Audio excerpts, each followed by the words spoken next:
কিচেনে আপনাদের সকলকে স্বাগত। গ্রীষ্মকাল চলছে, আর এই গ্রীষ্মকালের তাপদাহে মানুষ অস্থির হয়ে উঠেছে। অস্থিরতা কাটাতে আমি দুই ধরনের শরবত নিয়ে উপস্থিত হই।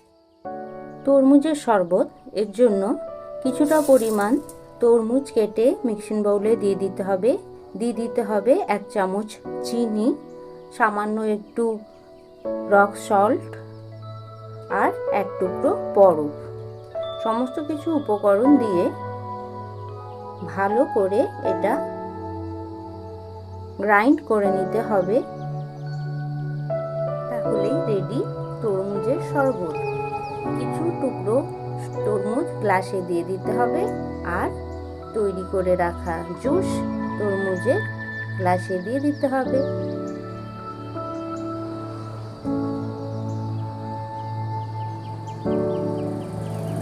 আর 1 টুকরো বরফ। ব্যাস, তাহলেই রেডি তরমুজের শরবত। গরমকালে এটা খেলে প্রাণ জুড়িয়ে যাবে।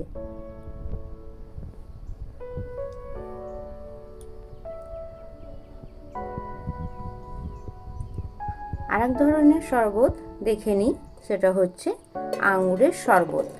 এর জন্য কিছুটা পরিমাণ আঙুর গ্রাইন্ডারে নিয়ে নিতে হবে, আর 1 চামচ চিনি, আর 1 টুকরো বরফ, আর সামান্য পরিমাণে রক সল্ট। সমস্ত উপকরণ মিক্সিতে জুস করে নিতে হবে। তারপরে গ্লাসে ঢেলে 1 টুকরো বরফ দিয়ে সার্ভ করা যাবে। এই আঙুরের জুস অত্যন্ত ভালো লাগে খেতে। গ্রীষ্মকালে একদম প্রাণ জুড়িয়ে আসে খেলে।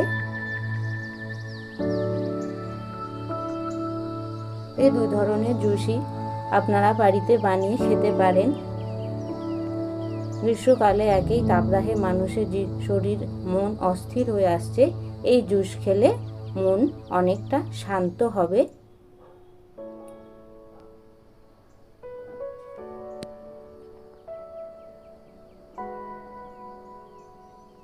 কেমন লাগলো শরবত আমাকে অবশ্যই জানাবেন। আর এ ধরনের গ্রীষ্মকালীন শরবতের রেসিপি যদি আরও জানতে চান, তাহলে আমাকে কমেন্ট বক্সে জানাবেন। আমি আপনাদেরকে রেসিপি দেখাবো। আমার চ্যানেলকে অবশ্যই লাইক এবং সাবস্ক্রাইব করবেন। ধন্যবাদ।